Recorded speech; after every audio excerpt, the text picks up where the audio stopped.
Attention, moi je suis journaliste comme vous. Oui. Je ne réponds pas aux questions. Je donne ma communication et c'est fini. Oui, oui. Voilà. On y va. J'ai l'honneur d'annoncer aux collègues députés nationaux et à l'opinion les dépôts de ma candidature. Vous voulez que j'enlève ça? Oui. C'est bon? Oui. C'est bon. J'ai le plaisir d'annoncer aux collègues députés nationaux ainsi qu'à l'opinion les dépôts de ma candidature ce jour au poste de rapporteur adjoint du bureau de l'Assemblée nationale. Je voudrais ainsi saisir cette opportunité pour solliciter humblement leur suffrage et leur confiance afin de me porter à ce poste pour la paix, pour la concorde de l'Assemblée nationale. Merci. Votre candidature, c'est indépendance ou bien...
Donc, vous la paix gêne.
le palais du peuple, on a inondé, baza ebele, balobaki akoya te tout le monde le présent c'est aïe moko akiti en attendant président René. Bonjour maman journaliste. Mon niveau la vibration. Oui, vibration comme toujours, l'UDPS a été toujours un parti de masse. Toko koya on dirait parce que même temps tozaki na opposition, tozaki toujours un parti très actif. Tozaka toujours batmo ya vuya, so toye il faut battre sentir que toye. Yango tu peux kotika candidature à n'importe qui té.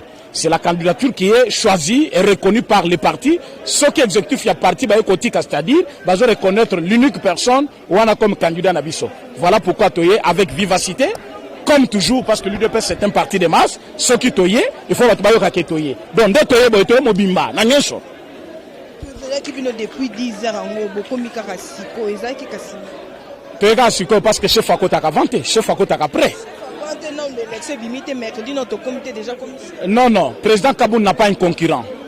Candidature naïe unique et côté qu'elle est unique, à l'homme le plus voté.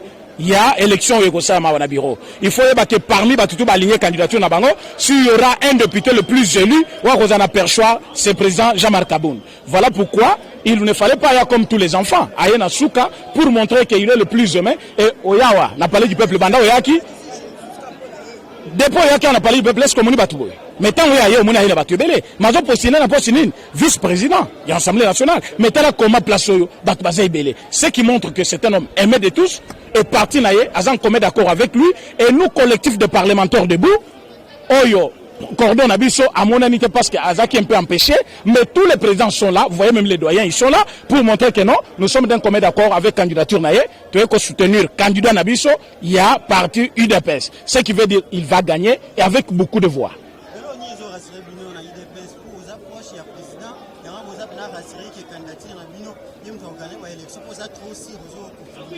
Notre vision nous rassure. Nous avons une vision qui a été acceptée par tous les députés nationaux. Et le comme dossier Nabiso et Koti, ce qui veut dire, les députés pour adhérer à notre vision, voter Biso. C'est ce qui nous rassure. On n'a pas d'autre moyen, de passer bon côté et l'autre côté, mais parce que le candidat Nabiso, c'est le candidat d'abord qui a abattu un grand travail pour réunir tous ces députés-là autour d'une vision à chef de l'État. Tu es sûr que voter et à cause de l'unique candidat qui va voter avec ma voix ébélée. Et notre vision, c'est quoi? Le peuple d'abord. Qui va refuser cette vision? Le peuple d'abord. C'est-à-dire tout le monde va se retrouver.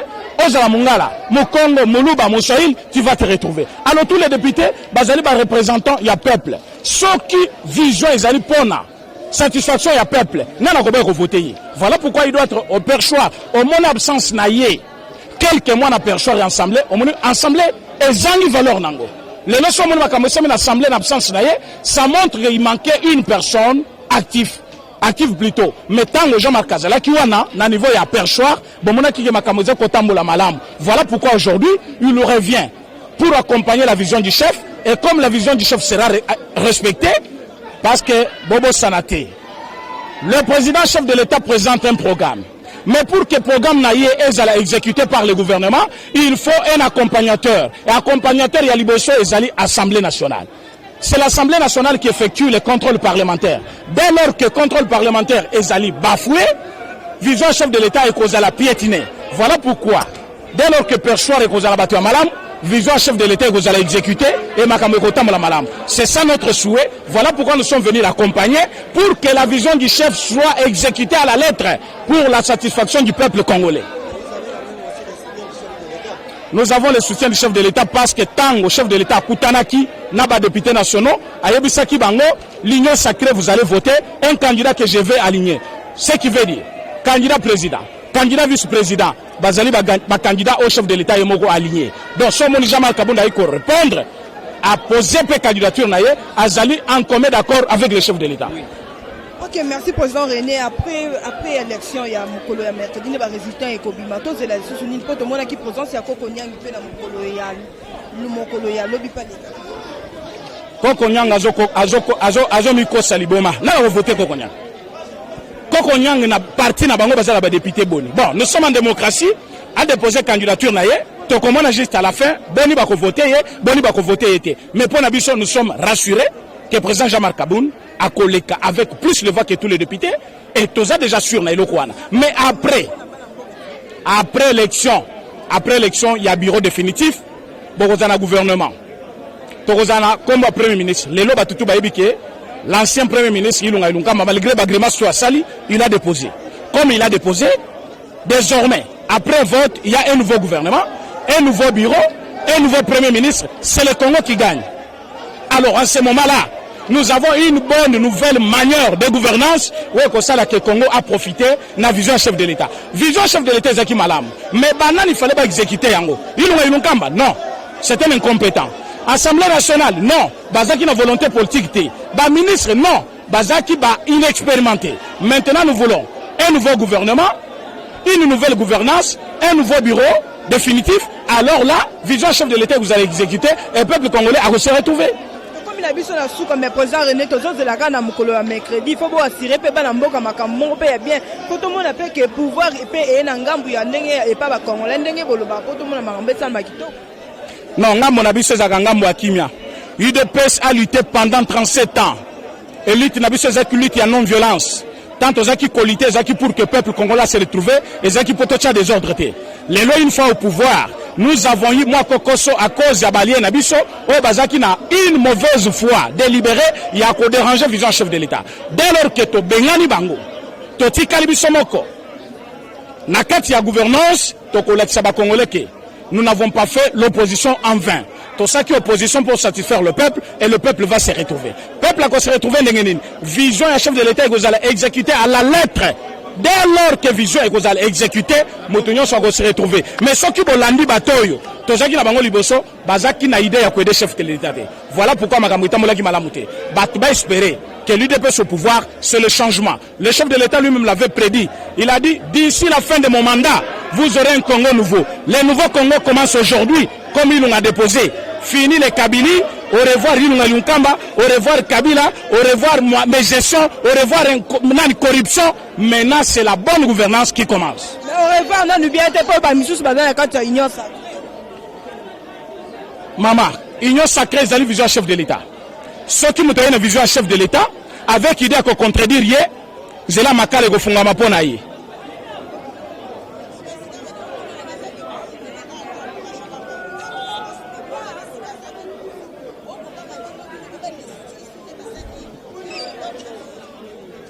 Il a été destitué, mais il avait prédit quelque chose. Il avait dit, Bakonagé, les lots monique banagé. Ce qui veut dire que Nengaye, aye pena libela. Tu fais un mandat.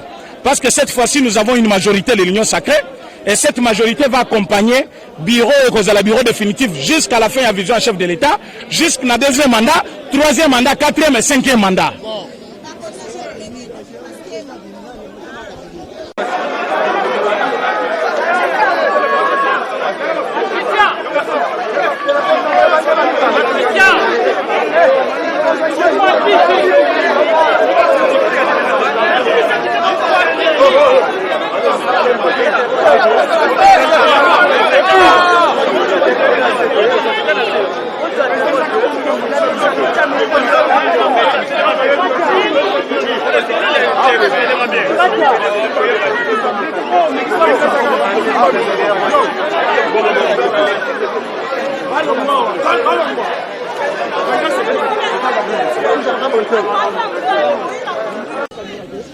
Celui qui est à ma gauche est président national de l'UDPS.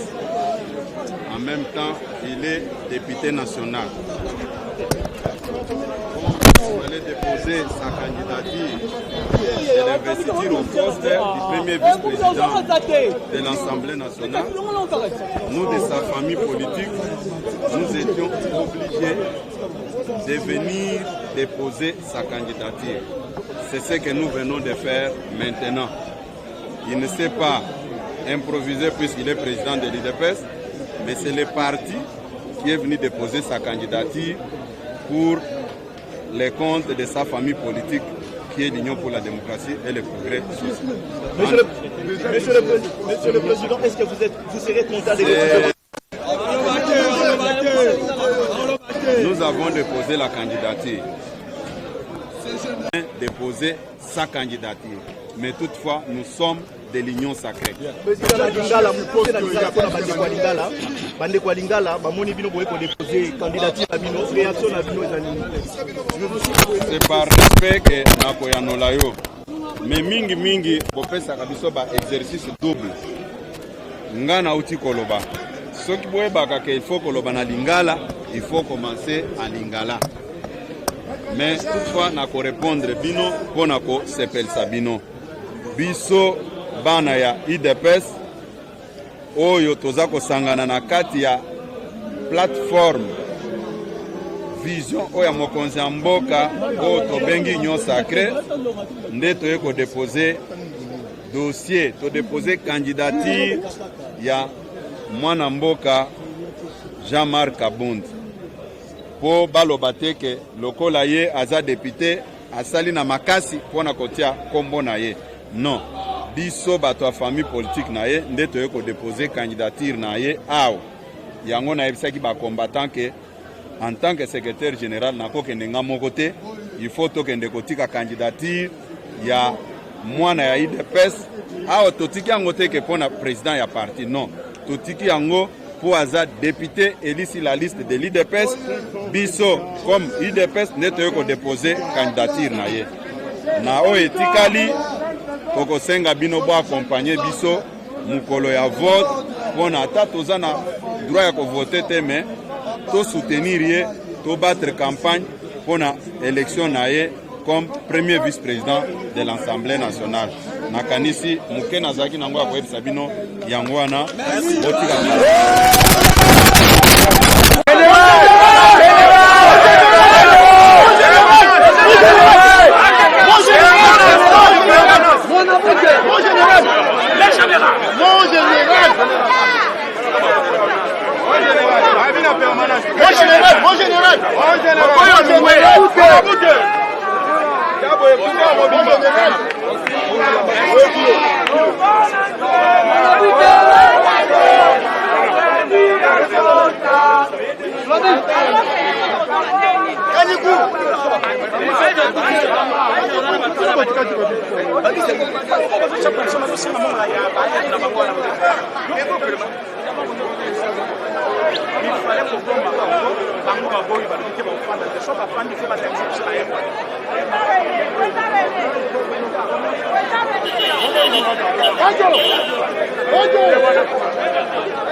Babi député na biso ya 2023 yeyo déjà to voter déjà député na biso ya 2023 yeyo to voter déjà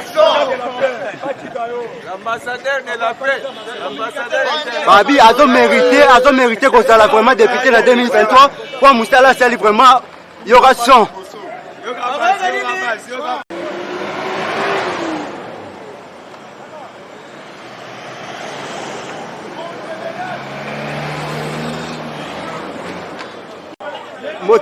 Mbote, pas journaliste, tu es Sabino Jean-Marc Kabund, c'est pas n'importe qui au Congo. Ça dit que Moutoyo, le sphinx de l'imité, le sphinx du Congo. Tu senti, tu vas déposer la banque, mais tout, on a bien notre senti maintenant que non. Ça dit que mobilisation à base. Nous monique bazo eye, peuple congolais toyé, qu'on soutenir candidature à Jean-Marc Kabund, parce que Mouto a la vérité dans le Congo, et ça Félix Tshisekedi n'a Jean-Marc Kabund qui s'est Kabouya. Ça dit que peuple a soutenir parce qu'il y a ça va falloir. Banti fallait bangabaya, il y a dénoncé Baba Président, Chadari na minute on a Némi. Président, pardon pour la Mutuna.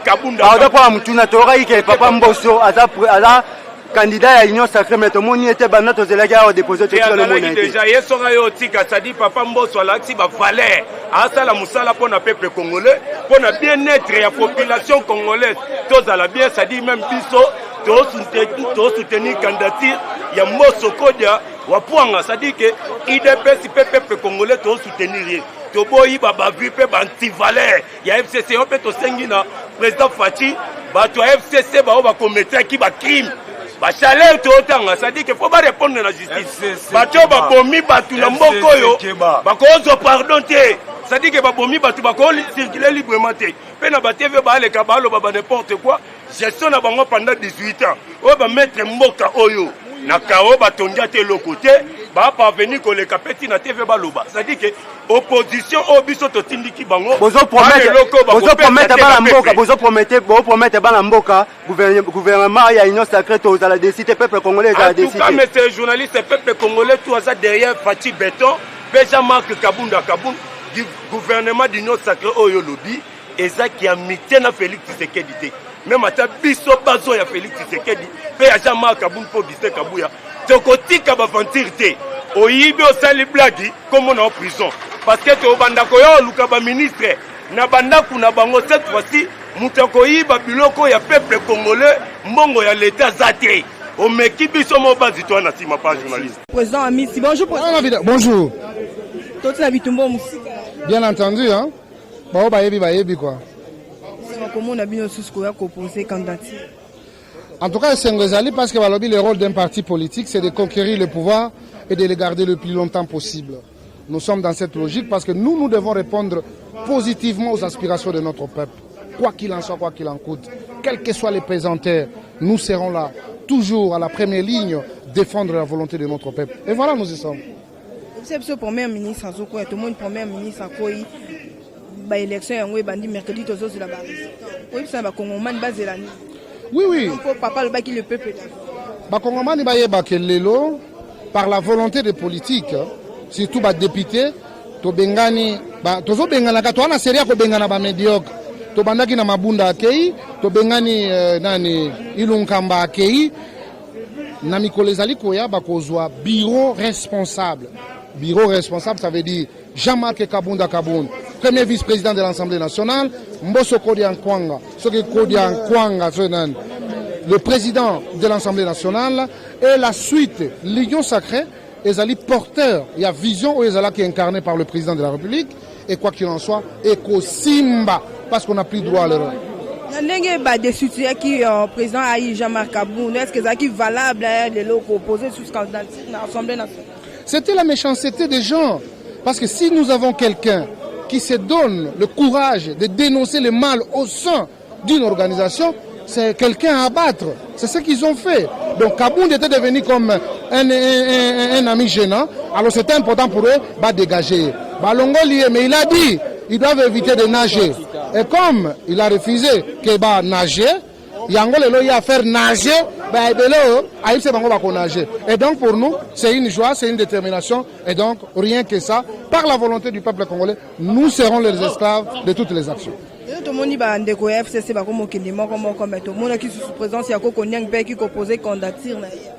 Non, vous savez, FCC c'était un fourre-tout. Et ça, les gens qui salle d'attente à Moutava qui ne livre l'eau.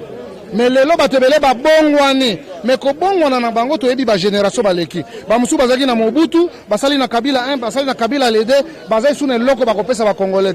Cette fois-ci que jamais le président de la République, je sais qu'il va me suivre, et Zali le moment d'impulser cette nouvelle classe politique. Il faut qu'il y ait de nouveaux hommes, une nouvelle manière de voir les choses. Je crois que c'est ce qui sera comme amour, c'est ce qui sera comme détermination, et c'est ce qui sera comme résultat au peuple Azak-Ozil. Ce n'est pas seulement le même visage avec Mobutu, le même visage avec M. Kabila 1, Kabila 2. Aujourd'hui, c'est Félix. Quelle expérience! Si on veut parler de l'expérience, Batiki Mboka Wapi. Après 32 ans, après 22 ans, ils ont laissé le pays où? Aujourd'hui, c'est le tshisekedisme, désormais avec le chef de l'État, impulsé la nouvelle. Plus jamais biloko akalate. L'évaluation après 3 mois, l'évaluation après 6 mois, parce que nous serons redevables. Le président de la République est nous l'UDPS. Ça, il faut qu'on se le dise. Ça ne sera pas l'union sacrée. Nous l'UDPS et le président de la République devant pour défendre notre bilan. Et à cela, nous ne devons pas être des cléments, nous devons être des clairvoyants pour n'accueillir que non. Exigence des alliés Bosso Nabiso et alliés à répondre à besoin du peuple Nabiso. Tebi IDPS abundi bitumba mingi abundi ti lelo azipe pouvoir mais dans la bande comme sous ba kolobaka ke politique ya IDPS comme ya kimutema mabe politique ya IDPS comme ya haine. Non batu bakoki par rapport à leur réaction. Non batu bakoki ko comprendre biso facilement te parce que biso na bango tozalaki na école mon côté. Biso na bango école mon côté. Biso to ali ba Tshisekedi bawana musu baza ba kabiliste ba musu ba mobutiste, tu vois la différence des écoles. Mais biso papa na biso ayebisa biso bout. Nous devons œuvrer pour le bonheur du peuple congolais et non le bonheur de nos familles et non le bonheur de nos collaborateurs. Bonheur faisait la pona biso nyos. Pourquoi ne pas prendre une décision valable pour que Batouba soit misala, Batouba futa mamalamu, Batouba zala bien. C'est ça le combat. C'est pourquoi comme on n'a pas na biso na IDPS, ata soko za ya biso sali mabeto telemelio. Et kozala kaka bongo. Tant bazo tia kaka gouvernement de l'Union sacrée, oza muyibi atoza muto ya IDPS, biso moko to okanga. Na ye biso vérité. Okomona. Je suis le communicateur du chef de l'État. Ce qui n'a pas inventé. En tant que communicateur du chef de l'État, ministre wa koyiba, ya IDPS, biso moko to okanga liboso. Parce que en 2023, to kolinga to mema lisumu na ete. Président ko sambela ote ba pesa responsabilité oke kuna uyibité. Donc mutuna mutu amitala, ba pesa responsabilité, zala capable. Soko za incompétent, après 3 mois on évalue, soko simbité papa zala libanda. Na profiter na poser question au ndenge ba kongomani batu ba ko benga ba ko tuna ka boy ba lobi place wana ya Mbosso ezana en place ya Jean-Marc Kabunda. Mbosso azo jouer ka intérim pour être. Non, les Congolais batika ko anticiper. Comment Kabunda kozana na place ya Mbosso? Mbosso azali président de l'Assemblée nationale. Kabunda azali premier vice-président de l'Assemblée nationale. Na mayele ya bureau nyonso wana nde ba ko sala ba loi. Oye kozala pona bonheur ya peuple. Ce n'est pas que bo sala ba loi moko boye pona non autorité morale alobaki ezala raté. Donc batika makamwana te. Mbosso c'est un outil de la politique congolaise. Abanda banda Mobutu. Hein? Biso bandoka Mbosso Kodia, banda Mobutu. Alors, si lelo, Allah qui sait de quoi il est capable, nous allons l'observer mais biso to lobinde. Responsabilité à tout royo, ils a blagué. Parce que peuple a zakotala. Peuple a besoin alia. Azwa misala, makambo bonga. Makambo ko tâtonner sous la parce que to kolobate que no ba bloquer biso. Donc il faut to pesa misala, to sala nenge sengeli parce que yango ndezo zela biso liboso. Ngambo informateur kuna ba sul ko betomoni et toujours azo continuer toujours ko yamba ki sous bandeko ya IDPS na mokolo ya. Non, Mbosso nani déjà l'informateur a appelé si contre on dit et pas le président de la République. La majorité a été déjà réqualifiée. D'ailleurs, ici, nous sommes en train de marcher sur la prophétie du chef de l'État. La majorité est déjà définie. Maintenant, la répartition, et ça va nous demander de pouvoir affecter les personnes dignes pour répondre aux aspirations de notre peuple. Biso toali a souci à pouvoir. Pourquoi? Madame, Boloko toyebi, Mignoko toyebi, Kokima toyebi, Kobetama toyebi. Tokotika yango lelote. Tokotika yango ti. Parfois tant on est arrivé à Yesu Massia. Mais pour tout ça lango bongo, nous devons répondre na ba besoin à peuple. C'est ça le souci. Mutu nyoso amitala eba keno, peuple a l'équipe biso nyoso. Soki to pesi malamu bakobeta maboko, mais soki to pesi mabe bakofinga biso. Tokolinga ba finga biso pona yo muibi bakokanga yo. Voilà. Depuis après l'élection bandeko bazozela biso ba diaspora bazotala biso on dirait qu'il y a syndicat télévision ni nokoyebisa bon poto kap. Bon, ba diaspora ba bakeno histoire échanger kana mboko. Parce que tango bakende comme mwana mutu na aventure à Genève, il fallait que to la mokana 3h du matin, to la late. To poli, to sale action to bimo konzi à partir à kuna bendana. Yepa ebisaka bango. Je vais tenter de convaincre ma base mais je pense que parce que wana to lo ba foncé, je pense que c'était pas facile. À retirer parce que biso to lo ba ki ayebi. Lelo pe biso tolobi mboka na biso ekobonga parce que biso tolingi yango do ba diaspora bazalaka kuna balia na bango bambala biso amoi makasi pasi ezaka mais avec la volonté tolingi que makambo changer peignon ce que les liboso dans les bons. OK, merci. L'informateur. Félicitations pour le travail. Félicitations papa. Félicitations. Félicitations. Ça c'est votre jeunesse, la force du progrès. On est là. On est là. Merci beaucoup. Félicitations. Merci pour le travail abattu. Merci.